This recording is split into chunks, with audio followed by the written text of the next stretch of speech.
Voilà, nous allons voir comment étudier la Bible quotidiennement. Je vous propose un plan chronologique de lecture de la Bible en un an. C'est un tableau qui va nous permettre d'avancer. Et ce plan de lecture permet de lire toute la Bible en un an, avec une lecture, par exemple, matin et soir. Et donc ce plan cherche à respecter l'ordre chronologique des événements tels qu'ils se sont déroulés, ou bien de la rédaction de ces événements, tout autant qu'on la connaisse, ainsi que des unités logiques à l'intérieur des ou du texte. Donc voilà, donc c'est un petit tableau comme ça qui reprend les livres de la Bible. Donc les livres de la Bible, il y a 66 livres dans la Bible. Ça commence donc par la Genèse, donc au commencement, la Genèse, et ça se termine par l'Apocalypse dans le Nouveau Testament.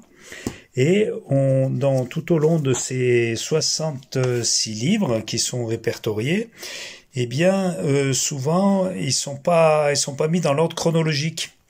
Donc il y a eu une certaine logique dans la rédaction de la Bible, dans l'installation de ces textes. D'ailleurs, toutes les versions n'ont pas la même disposition des textes à l'intérieur des livres. Mais donc ce qu'on voit, c'est que par exemple des fois un même événement est relaté par exemple dans le livre des rois, et il est aussi repris dans les chroniques. Et donc quand on lit d'une manière suivie par rapport à la table des matières de la Bible, eh bien on est un petit peu confus parce que les événements semblent se relater, redites, et on n'a pas la vision chronologique.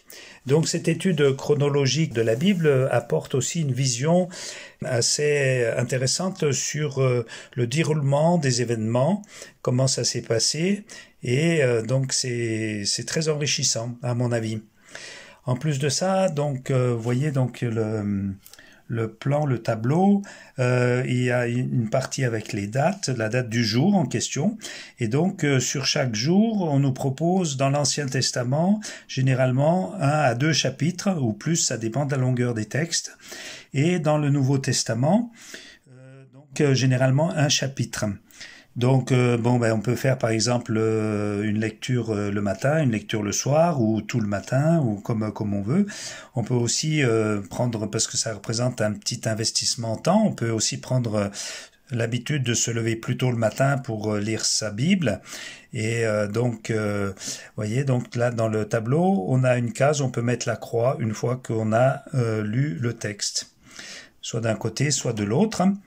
Et si toutefois on saute un jour parce que on n'a pas le temps, ou qu'il y a des événements, des impondérables, eh bien dans ce cas-là, moi je vous conseille de ne pas essayer de rattraper, parce que si ça se répète plusieurs fois, on risque d'avoir du retard assez conséquent. Donc moi je vous propose, si par exemple vous êtes arrêté là, et puis que pendant 3 jours vous avez oublié, recommencez le 4e jour tout simplement, sans essayer de rattraper. Et puis si jamais dans la semaine ou un moment vous avez du temps, eh bien vous pouvez reprendre les lectures qui ont été sautées. On voit aussi là que ça commence le 18 octobre. Alors pourquoi commencer une date comme ça dans l'année? Eh bien en fait je me suis rendu compte, parce que je lis la Bible régulièrement depuis quand même pas mal d'années, que les plans habituels de lecture de la Bible commencent souvent au 1er janvier, on commence Genèse 1, et ça, on continue comme ça en suivant les textes de la Bible, donc Genèse, Exode, Lévitique, etc. Et c'est toujours dans le même ordre. Et finalement, on s'aperçoit que tous les mêmes jours de l'année, on lit les mêmes textes. Et j'ai trouvé beaucoup plus enrichissant de commencer à une autre date. Mais quelle date choisir ? Et alors c'est là que je me suis rendu compte que les Juifs, les Hébreux, eh bien eux, ils ont ce qu'ils appellent le Shimhat Torah, et qui est donc la date dans laquelle, dans leur calendrier hébraïque, ils commencent la lecture de la Bible sur une année. Et donc je me suis dit, tiens, on va, plutôt que de prendre n'importe quelle date, on va prendre cette date-là. Alors il n'y a rien de magique en soi, mais ça permet aussi d'avoir une date différente chaque année. et de pouvoir décaler et d'être béni différemment dans la lecture de cette parole de Dieu qu'est la Bible.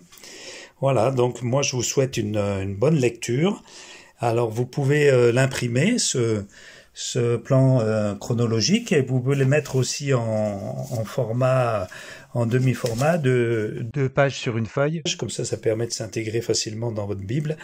Et puis voilà, ça reste un outil à disposition, et que le Seigneur vous bénisse tout au long de cette lecture quotidienne de la Bible pendant toute cette année.